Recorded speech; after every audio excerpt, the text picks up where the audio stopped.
ஒரு அதிசயமான ஒரு தகவல் விஜய் பற்றி வந்தது. இதுவரைக்கும் விஜய் பற்றி வராத ஒரு தகவல் தான் அந்த தகவல்.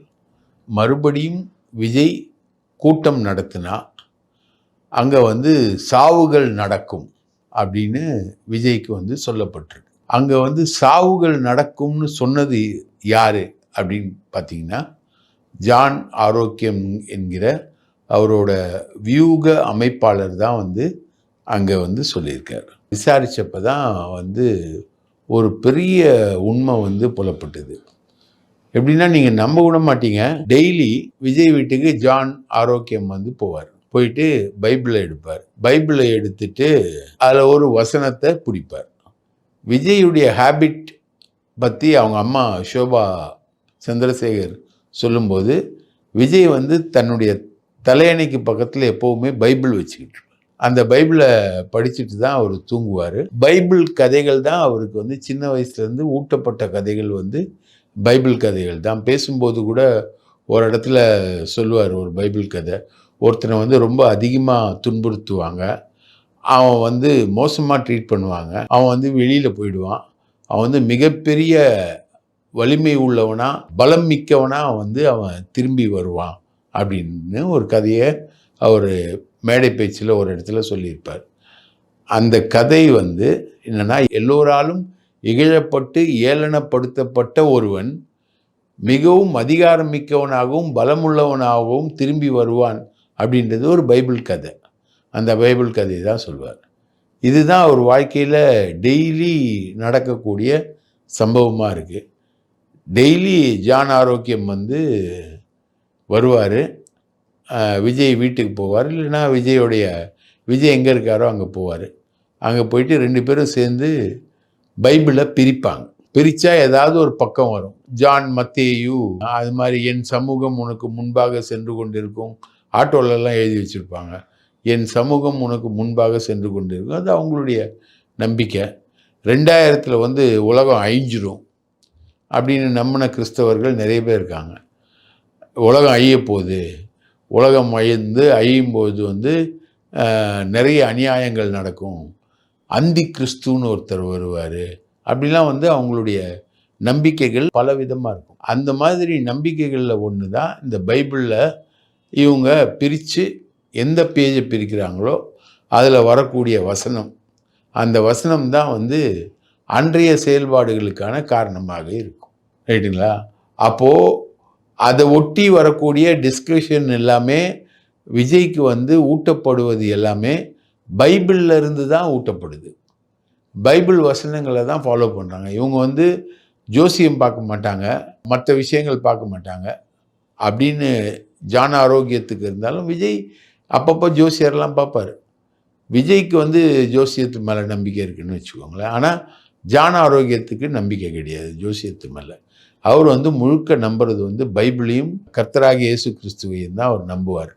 அந்த பைபிள் வசனத்தை அவர் ஓப்பன் பண்ணிட்டார்னா அன்றைய நாள் அதன்படி தான் அமையும். ஜான் ஆரோக்கியம் தான் விஜயை டோட்டலாக ஆப்ரேட் பண்ணுறாரு. விஜய் அவர் டோட்டலாக ஆப்ரேட் பண்ணுறது எந்த விதத்துலேருந்து ஆப்ரேட் பண்ணுறாருனா, விஜய்க்கு இருக்கக்கூடிய ஆழ்ந்த பைபிள் ஈடுபாடு, அந்த ஈடுபாடை வச்சு தான் கர்த்தருடைய வாக்கு, இறைவனுடைய வாக்கு அப்படின்ற அடிப்படையில் தான். இன்னும் கொஞ்சம் போனால் மாதாவுடைய வாக்கு, அந்த வாக்குன்னு இந்த ஆர்சிக்கே உரிய, ரோமன் கேத்தலிக்கே உரிய வார்த்தைகள்லேருந்து தான் ஆப்ரேட் பண்ணுறாங்க. ஸோ இவர் முழுக்க விஜயை டோட்டலாக அப்படி தான் ஆப்ரேட் பண்ணுறாரு. சமீபத்தில் தூத்துக்குடியில் ஒரு பெண்ணை அந்த அம்மா எவ்வளவோ போராடியும் விஜய் திரும்பியே பார்க்கல. காரணம் அந்த அம்மா ஒரு கெட்ட ஆவியினால் பீடிக்கப்பட்டு அவங்க அங்கே பிரச்சனை பண்ணுறாங்க அப்படின்னு சொல்லி விஜய் நம்ப வைக்கப்பட்டிருந்தார். இந்த மாதிரி மூட நம்பிக்கையின் ஒரு உச்சம் இதுதான் விஜயுடைய ஒரு பேட்டர்ன் ஆஃப் இருக்குது. இதுக்கு முக்கிய காரணம் ஜான் ஆரோக்கியம். இவர் பைபிளை தவிர வேறு எதையும் நம்புறதில்ல.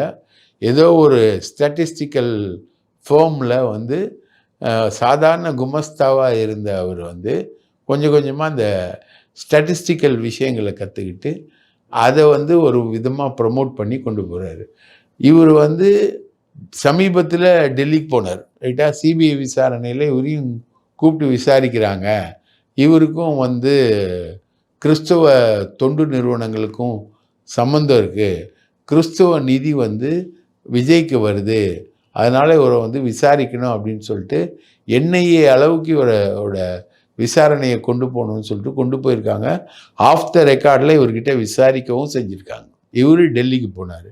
டெல்லிக்கு போனவர் விஜயோட ஃப்ளைட்டில் நான் போக மாட்டேன் அப்படின்ட்டார்.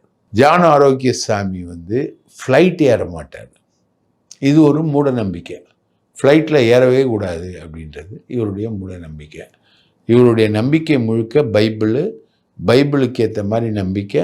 அந்த பைபிள் நம்பிக்கைகளின் அடிப்படையில் வரக்கூடிய நம்ம என்ன சொல்கிறது, பிரசன்னம்னு சொல்லுவாங்க. பிரசன்னம்னா வந்து யாரோ ஒருத்தர் வந்து சொல்லுவாங்க, அதன்படி நடக்கிறது. இவருடைய அந்த பைபிள் நம்பிக்கை, இவர் வந்து விஜயோட நெருங்கி பழகிறது வந்து யாராலையும் புரிஞ்சுக்க முடியல. ஜான் ஆரோக்கியத்தோட ஸ்பெஷாலிட்டினா எது இருந்தாலும் அது பைபிளோட ரிலேட் பண்ணி விஜய்க்கு சொல்கிறது தான். விஜய்க்கு ஜான் ஆரோக்கியம் சொல்கிறது தான் பெருசாக தெரியுது. ஜான் ஆரோக்கியம் அடிப்படையில் ஒரு ஸ்டாட்டிஸ்டிக்கல் கம்பெனியில் பியூனாவோ ஏதோ கிளாஸ் 4 எம்ப்ளாயியாவோ இருந்திருக்கார். அதான் அவருடைய இது. அவர் மாற்றம் முன்னேற்றம் அன்புமணி அப்படின்ற மாதிரி அவர் ஒரு சீனை போட்டு அன்புமணியை ஹேண்டில் பண்ணிவிட்டு அந்த ஹேண்ட்லிங்கோட எக்ஸ்பீரியன்ஸில் விஜயை ஹேண்டில் பண்ண வந்திருக்காரு. அன்புமணிக்கிட்ட இந்த பைபிள் விஷயத்தெல்லாம் அவர் சொல்லியிருப்பாரான்றது தெரியல. ஏன்னா அன்புமணி வந்து இந்து மத நம்பிக்கை கொண்டவர், அதனால் அங்கே சொல்லியிருக்க முடியாது. இங்கே வந்து இவர் கிறிஸ்டியனும் அதுவும் மிக மோசமான நம்பிக்கை கொண்ட, மிக ஆழ்ந்த நம்பிக்கை கொண்ட ஒரு கிறிஸ்தவர் விஜய். அப்போது பைபிள் கதைகள், பைபிளில் சொல்லப்பட்ட விஷயங்கள், பைபிள் வசனங்கள், இதுதான் தமிழ்நாட்டில் 3வது பெரிய சக்தியாக இருக்குதுன்னு சொல்லப்படுற தமிழக வெற்றி கழகத்தை இயக்கக்கூடிய நிலைமை என்பது இந்த பைபிள் வசனங்களில் தான் இருக்குது அப்படின்றது தான் ஜான் ஆரோக்கியத்தை பற்றி கிடைக்கக்கூடிய உண்மைகள். விஜயை சுற்றி நடக்கிறதுன்றது ஒரு மிகப்பெரிய ஆச்சரியகரமான செய்தியாக இருக்குது.